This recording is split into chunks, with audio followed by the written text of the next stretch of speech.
আপনারা জানেন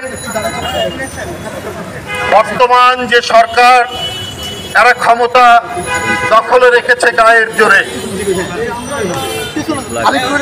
সংগ্রামী জনগণ এরা অবাধ সুষ্ঠু নির্বাচনের ধার ধারে না, এরা ভোটারদের ভোট দিতে দেয় না। প্রত্যেকটি রাজনৈতিক দলের অংশগ্রহণমূলক ভোটকে তারা বাধাগ্রস্ত করে। গত 7ই জানুয়ারির নির্বাচনের পূর্বে বিএনপির মহাসচিব সহ সিনিয়র নেতৃবৃন্দ সহ প্রায় 25-26 হাজার নেতা কর্মীকে তারা গ্রেফতার করে।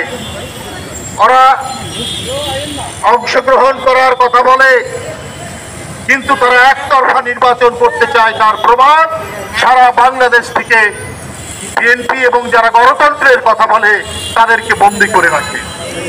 এখন দেখছি ওবায়দুল কাদের সাহেব তিনি যেন খুব উত্তেজনার মধ্যে আছেন।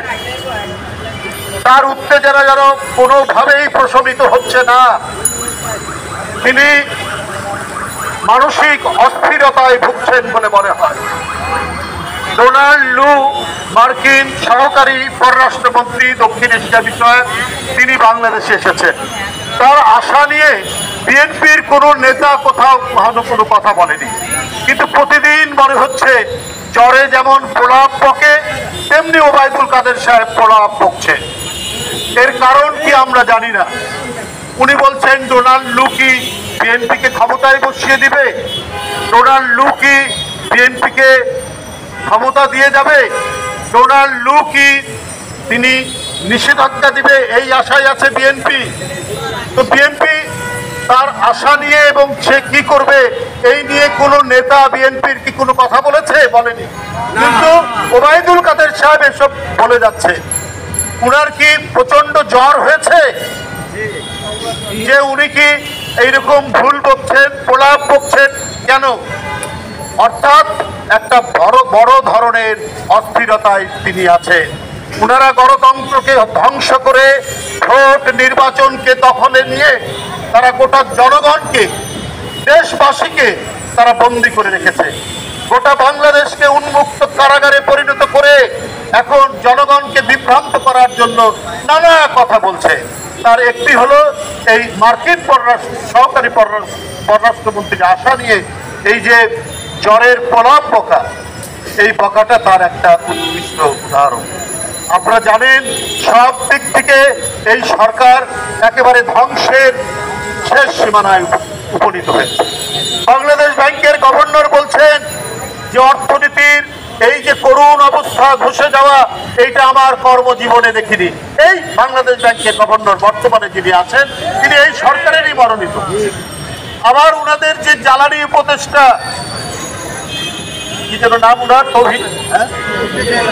তৌফিক এলাহি, উনি বলছেন যে বাংলাদেশে আজকের যে ভয়াবহ অর্থনৈতিক অবস্থা তার জন্য পশ্চিমারা ষড়যন্ত্র করছে।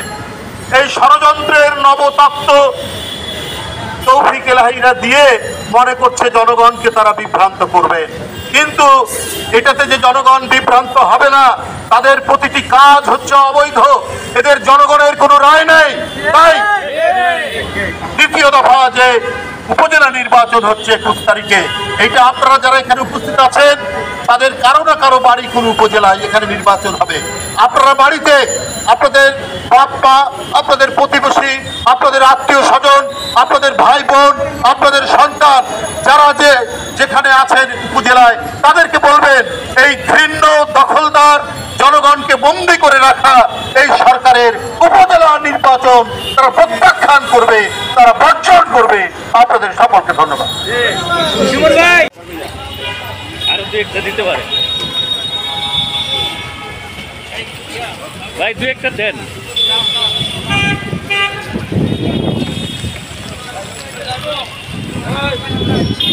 চাচা চাচা